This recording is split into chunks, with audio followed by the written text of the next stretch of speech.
What's going on, Salty Crew? Welcome back to another video. And in case you're new here, my name is Nicole, and this is my amazing friend Katelyn Parsons. Hi. And she is going to be joining me on this video because she is a certified intuitive eating and body image coach, and we're answering questions all about food, relationships with food, diet, and all that stuff. I posted on my Instagram a question prompt, and you guys sent in your questions, so we're going to answer a few here. Before we get into the video, do you want to introduce yourself and what you do? I mean, you said it pretty well, but yes, I'm a certified intuitive eating and body image coach. I really support ambitious, creative leaders heal their relationship with food and rebuild trust with their bodies. So anything from disordered eating to getting out of diet culture to just having a more peaceful, neutral, positive relationship with food and not feeling so anxious all the time around what to eat. She's really good at what she does. I know you guys have been asking because I've been sharing more about my journey with food, especially after I announced that I wasn't vegan anymore. And she is my eating coach that I hired to help me through that whole process. And she's just amazing. So anyway, we're going to film this video at the end. Make sure you stay tuned till the end because we have a very exciting announcement to tell you guys about. But with that, we're going to get into the questions. Ooh. Okay, so someone asked about hunger cues. Mm-hmm. Can you explain hunger cues? There's different ones, so can you get into depth about what that is? So, totally. And so hunger cues are really a form of our interoceptive awareness. So this is really signals that we receive from our body that tell us different things. So a hunger cue is really no different than how you would feel if you are hot or you're cold or you have to go to the bathroom or you're tired. It's signals that your body is giving you to take care of yourself throughout the day and through the evening. So I like to explain hunger cues that way because often when we come into healing our relationship with food in our bodies, there's this moral connotation around hunger and fullness cues, and it really isn't our fault. If you feel that way at all, if you're feeling any kind of judgment or shame around your hunger or fullness cues, it really isn't your fault. It's by way of diet culture and what we've received in terms of the messages around how we should be eating and treating our bodies. But repairing our hunger cues and really just acknowledging and tuning into our hunger cues is really not any different than some of the things that I just mentioned. So when I do workshops or I explain it, I always like to kind of give the analogy of going to the bathroom. So when you have to pee, you're probably not, unless you're in a situation that would kind of prompt you to do this, but you're probably not just sitting there crossing your legs, trying to hold it for as long as you can, watching the clock, saying, like negotiating with yourself, like when it hits 12 o'clock, then I'll go to the bathroom. You're probably not peeing and feeling this guilt and shame and judgment and negativity afterwards. It's a very natural response to an internal cue. So when we start healing our relationship with food, the same is true for hunger. We really just get to a place where we can feel that cue in our body, pay attention to it, and respond to it in a way that is really nourishing and gentle and less chaotic than we tend to make it out, right? So it can also show up a lot of different ways too. People experience this differently, whether it's actually rumbling in the belly, you feel that hunger pang in your belly. Sometimes you feel it in your head, like a headache. Sometimes you feel it in your mouth. Sometimes you feel it in your chest, but everybody's hunger cues are different. Typically, most of us will respond to that empty or just pang sensation in the belly. That's the most common one that people typically experience. What are your thoughts on intermittent fasting? Have you ever done that before? Oh, I absolutely have. I've done everything as it relates to all of the things with food and our bodies and all the things. I'm personally not a fan. I also like to just come right out and say that this is not to shame anybody's relationship with food. I like to be really clear about that, but I also do like to give context to some of these food trends, food and body trends that we're seeing right now. Intermittent fasting can be really problematic, especially as it relates to females and in terms of just what we need for proper adequate nourishment as females to really support hormone health and reproductive health and all of these things. So one of the reasons why I'm not a fan of intermittent fasting is because it really diminishes those hunger cues. It is a form of restriction, which we'll probably talk about in another question, but it really is restricting our body's needs of that consistent, adequate variety of nourishment. And very often what I find is that, restriction almost always leads to binging or feeling out of control around food or eating past comforts, however you want to define it for yourself. And so I'll speak from my personal experience, and I hear this often with clients trying intermittent fasting, really feeling like, oh my God, I found the thing. I have so much energy. I feel in control, because it really is that tangible control time period that so many people get so excited about. Yeah. And for me personally, I was doing the fast and then going into that loss of control around food, feeling like I just couldn't stop eating through the evening and the afternoon, and then just kind of negotiating with myself at that time, saying like, well, I'll just fast tomorrow morning and get back on track and all of that. Yeah. So it was really a pretty big disruptor in my relationship with food, and really screwed up my hunger and fullness cues. And I see this a lot for clients as well too, because when you're eating in that way, when you're not giving your body the ability to really nourish itself consistently, you will disrupt those natural cues. We see this a lot in eating disorder recovery. So very often, if I'm working with a client who has recovered or is in recovery for anorexia, it is the process of nourishing your body consistently to be able to reignite those internal cues, because they become so diminished from the disorder. So it's similar to IF. I know. I remember trying it. I think the first time I tried out intermittent fasting was maybe like 3 years ago, because it was all the craze then, and people swore by it, men and women. And so, I feel like if you have a really rocky relationship with food, you're always looking for that next quick fix, or that kind of like saving grace. Like this next diet or way of eating will be the thing that saves me from the current body that I'm in. Like, this will be the answer to like losing 20, 50 pounds. This will be the cure to like whatever you're thinking in the realm of food and diet and body. And that was kind of like my thinking going into it. And it really did trigger a binge cycle for me, because like you're thinking, okay, I can't eat till this time. And so the more you're thinking about it, like you wake up and sometimes like, you're not hungry. And then sometimes you are hungry. It just depends on like what you did that day, what you did the day before, how much you ate, and it really does I feel like it's a great way to just really complicate your relationship with your hunger cues. Like, I feel like it's hard for you, like you kind of, it's kind of like you have this intuition, like a satellite connection to your hunger cues. And when you introduce something like intermittent fasting, and obviously this isn't true for everyone, but for me, I feel like it didn't allow me to really listen to what my body wanted in terms of like, am I really hungry, or am I just like wanting to eat because I know I can't right now, like I can't eat right now.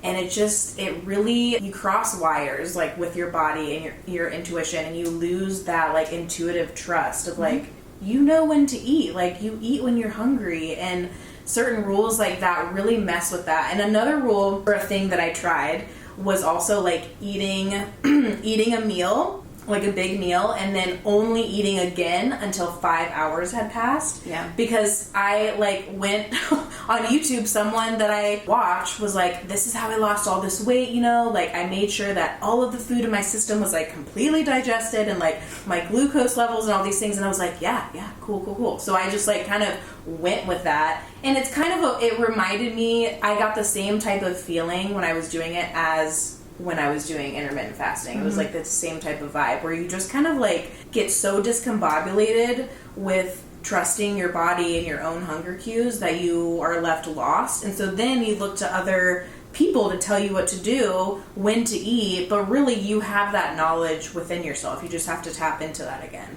Yeah, it's one of the easiest ways that we can kind of reduce this to, I guess, in a non-reductive way, but just to simplify, I guess, is when are we focused on the shoulds, those external shoulds, versus what we internally need. And so everything that you just explained, looking at, what other people are telling you to do, or apps or watches or, times of the day, and really just putting your focus on how you should be working with your body on something else versus your internal cues. And that's why in this process of healing your relationship with food is so individual, and it really is about rebuilding that trust and self-empowerment too, because it is coming back to trusting what your body needs, not what somebody else or something else is telling you to do. So yeah, it makes a lot of sense. Okay, next question. How to manage not going crazy, eating badly / too much on vacations? Yes. And this is like so perfectly timed too, because right as we're moving into the holiday season, there's going to be a lot of travel, and even if you're not traveling, just the celebration of this time of year can really prompt this question for so many people. So my answer is probably not going to be the sexiest or the most simple, but it's the most honest. And the reason why most people experience feeling this loss of control on vacation or eating past fullness when you are traveling or at an event or something is really because there is some sort of restriction going on in your day-to-day life, right? So this is really where it is so important to do that healing work around your relationship with food, because here's what's happening, and I am speaking from personal experience and professional experience, but most of us, if we're experiencing that loss of control on vacation, are in a state of trying to be good or trying to stay on track or committing to ways of eating, food rules, having a moral hierarchy around good foods, bad foods, the ways that we're eating throughout the day, whether it's timed eating or very much in that on mentality and off mentality, like on track, off track. And what we want to do here is really neutralize that and let go of those rules, do the healing work to get back to a place where all foods fit. You're choosing foods based on how you want to feel and able to trust your body. Because the beauty is when you can build that in consistently, you can go on vacation and choose from that same place of empowerment. And it's not this, it's not putting food on a pedestal anymore. And it's not creating this moral hierarchy around food. And it's really giving yourself the permission to enjoy life, whether you're at home within your day-to-day life or at an event, on vacation, and just choosing foods based on how you want to feel, how foods make you feel. And there's less of the risk factor too that I often see in terms of most of us go on vacation when we're kind of coming out of diet culture, or we have just a rocky relationship with food and think, well, I have to have it now because I'm never going to give myself permission to have this when I'm at home, or I might not be able to have it again. And this is really rebuilding that trust with yourself and your relationship with food, knowing that I can have this, at another time. I can have this or a version of this at home. It's not all or nothing. It's not black and white. It really is just making that neutral peace with food just in your normal day-to-day life. That's really going to allow you to go on vacation and feel a little bit more chilled out. You know what it reminds me of? When you're younger and like your parents won't let you have certain foods in the house, and then you go over to that friend's house that has all of the fun foods like in their pantry, and you go to sleep over at their house and you go ham. Like you literally just gorge yourself on all the things that maybe your mom or dad at home would never let you eat. It's just never in the house. Because I used to do that all the time when I was younger, like elementary school, middle school especially, but also sometimes in high school. And it's just, I feel like vacation is the same way, where you're, you have ultimate control in your everyday life of like what you eat, how much you eat, the time you eat. And then when you go on vacation, it's a little like unpredictable. And I think a lot of people just, have that mentality of like, okay, vacation calories don't count, whatever. They kind of just let all caution go to the wind, because they're like, okay, I'm free today. Like, now's my time to really just like eat all these crazy things, binge on certain foods, just eat past like a comfortable level, because I can't do that at home. It is definitely possible to find a middle ground where you can, in your everyday life, have things that you're craving that maybe aren't labeled as healthy, but it's something that you are craving, you emotionally want, maybe you just haven't had it in a while and you're craving it, and that's okay. And there's ways to honor your cravings without totally like going off the hinges and sending yourself into a binge cycle. Well, and we see this a lot with what we call in intuitive eating the habituation process, which is really taking those foods that we have deemed like bad or are our fear foods essentially, and habituating them into our everyday life so that we kind of get to choose if we actually like them or not, or it reduces just that desire around the foods and creates more of a just like low grade craving, if you will. So, and this is really exciting too, because this is I see this a lot in my practice, where very often we'll think, oh my god, I could never have, let's just say, Reese's Pieces in my house. I could never bring that in. I will eat the whole bag. I know, I've been there before, I've done that before. And when we start something like the habituation process, and we give ourselves the permission to really eat the food consistently, eat the Reese's consistently, but also in a way that has a little bit more structure too. We're not eating Reese's on an empty stomach when we haven't like eaten anything all day. We're not eating after a really stressful day. We're not eating them in an environment where we don't necessarily feel secure, and building that trust with the food, and that creates more curiosity around, do we even like the food? Because it takes away that pressure that we're putting on ourselves with the food. So it's so true. And what you mentioned before too, you know, it's so important to speak into this, Nicole, but yes, for so many of us, we did have that rhythm growing up where it was, at home I couldn't have this, or we only were allowed this certain times, and then when I was at a friend's house or I went to a restaurant, I just went ham and ate all the stuff. And this is where we get to exercise major self-compassion too for our families that we were raised in, because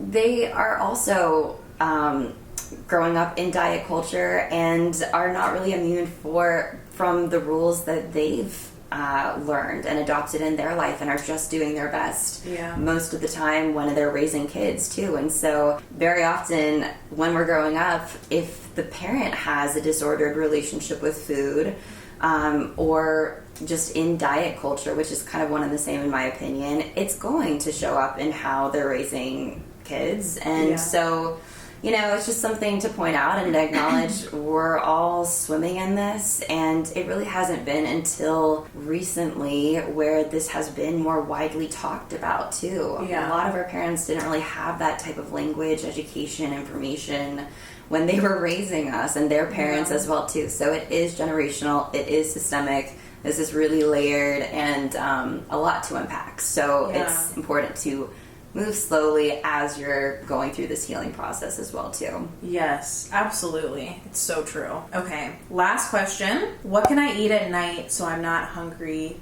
by 10 p.m. before bed? A lot of night eaters. Yeah, well, so this is where I would encourage you to get curious and really acknowledge what you ate throughout the day. Because here's the deal. I would need a little bit more information from you, sweet viewer, whoever is asking this question. But this is where, if you were my client, I would say, okay, let's look at your relationship with food during the day. What are you eating for breakfast, lunch, dinner, snacks? Is it enough food?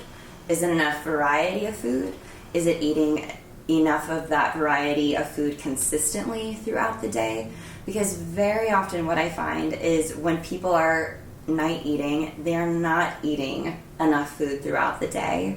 They're not eating enough variety, or they're not eating consistently one or more of those things, and that's putting them in a state of deprivation where they're feeling like, oh my god, I'm undernourished, without necessarily having the language for that, and stressed because it's been a full day, and this is just my outlet, this is my reprieve, this is where I can just like shut out the world and have my treats or whatever. And so you're kind of you're meeting two needs at that time because you're meeting the emotional need of reducing the stress and also the physical need of nourishing your body. It needs more food probably. So that's to say that emotional eating is not bad. It serves a purpose. If it's the only tool that you're using, then it probably doesn't feel so good. And so there are other options. There is more information to gather from that.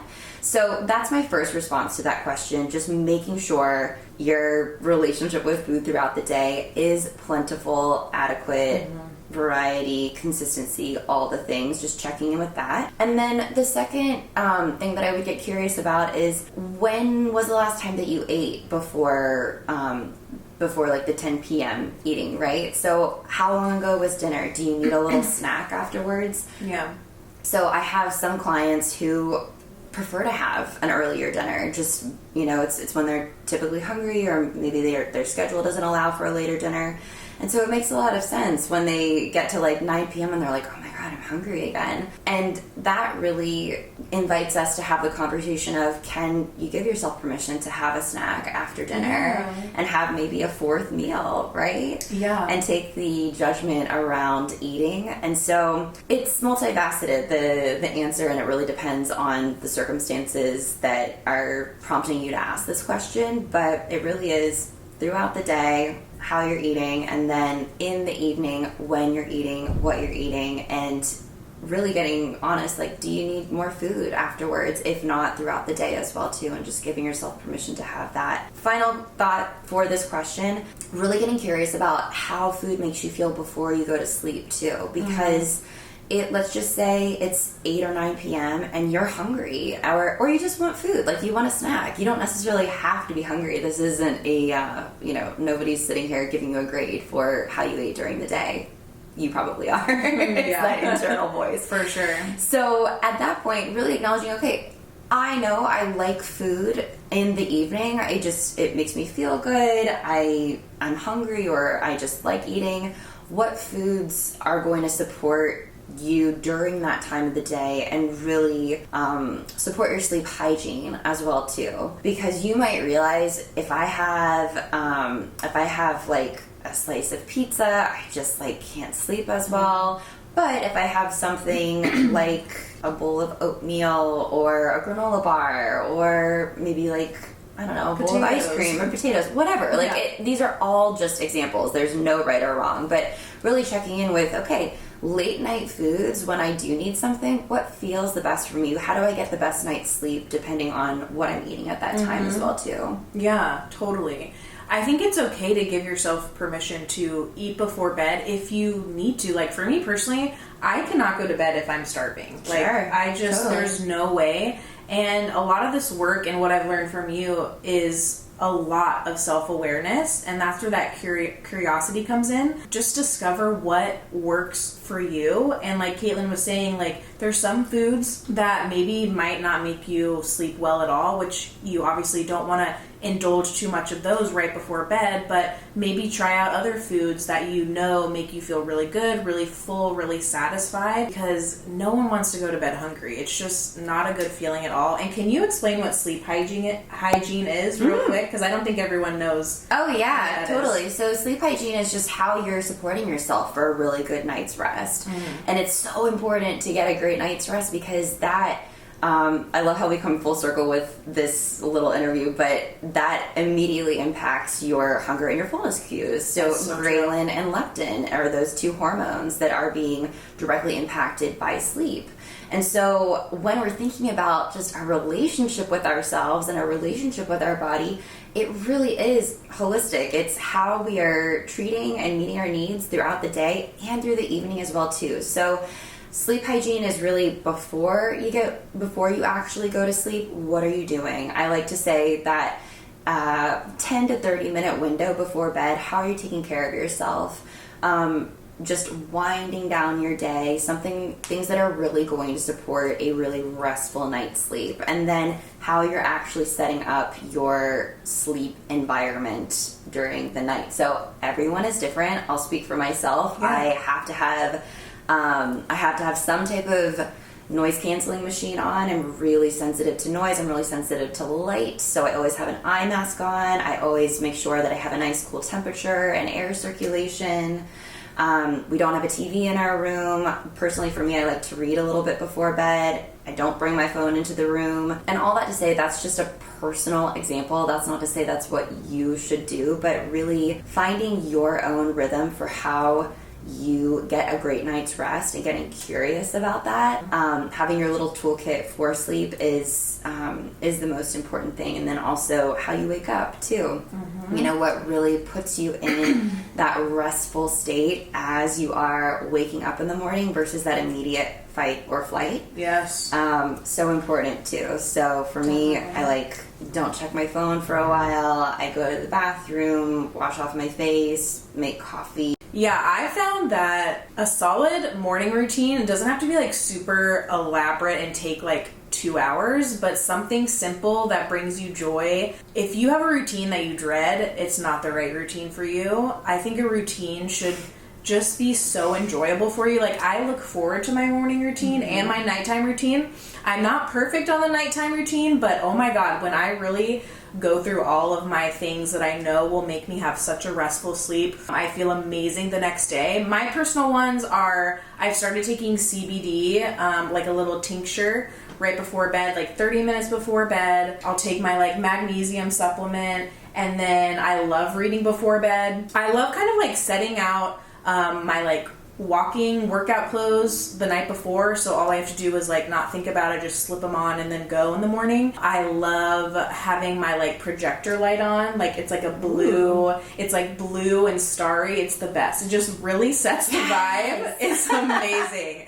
That's awesome. It's so great. I'll show you in a little bit, but yeah, I put that on. I light a candle. I have my book light, and usually a great book that will get you really sleepy is something that it's very dense. For me personally, I love ones that really make you think before bed, because that kind of will put me to sleep. I know some people it does the opposite. It might make you wire. Okay, I am the opposite. I cannot. I have to have a good fiction novel. Yeah. I don't want to think. I want to get lost in a story. Yeah, for sure. Yeah, but that's so important too, because going back to individuality and what works for you, and also progress, not perfection.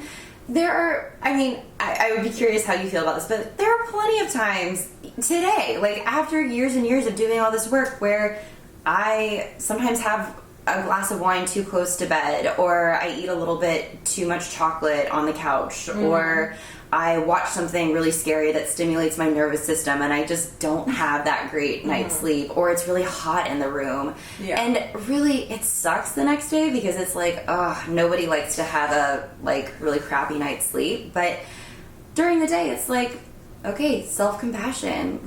We had an off night. That's okay. It happens. Yeah. What can we learn from this? How can we take care of ourselves today?